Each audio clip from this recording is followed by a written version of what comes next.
একটা জিনিস বসে থেকে খুব লক্ষ্য করলাম যে এক ভদ্রলোক রিক্সার ড্রাইভার বয়স্ক এক চাচাকে বারবার থাপড়ানোর জন্য হাত বাড়াইতেছে। আসলে ঘটনাটা কি ঘটেছে আমি রিক্সার ড্রাইভারকে জিজ্ঞেস করবো যে আসলে কি হয়েছে। আপনাদের জন্য আমার একটা উপদেশ যে রিক্সায় ওঠার সময় অবশ্যই ভাড়ার কথা বলে উঠবেন, না হয় কিন্তু এই ধরনের বিপাকে আপনাকে পড়তে হবে।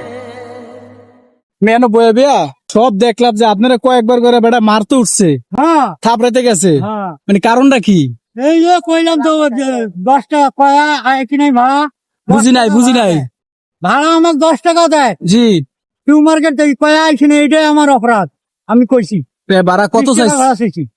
ভাড়া এখানে কত অরিজিনালি ভাড়া কত? অরিজিনাল ভাড়া আমার গাড়ি চাইলে 20 টাকা ভাড়া, আচ্ছা, আর এই ছোট বড় অটো চাইলে 10 টাকা ভাড়া দেয়। তা আপনি এটা ওনারা বুঝে বলছেন? বুঝতে বলছি, মনে কইছি তো আমার ভাড়া 20 টাকা।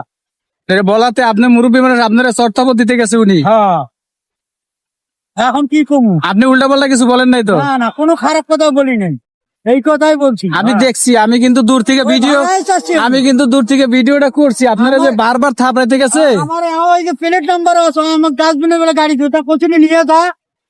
কোন গাড়ি কোন লাইসেন্স করা আমার গাড়ি। না, আপনারা যে বারবার থাপড়াইতে গেছে এটা আমি দূর থেকে ভিডিও করছি, না, ঠিক এই জন্য আছে। আপনারা ডাকতে জিজ্ঞেস করলাম যে আসলে কাহিনীটা কি। কোনো কাহিনী নয় এটা, কোনো আমিও কিছুই বলি না, খালি 20 টাকা ভাড়া চাইছি কেন? 20 টাকা ভাড়া চাওয়াতে আপনারা মারতে উঠছে। মারতে উঠছে এইটাই। ঠিক আছে।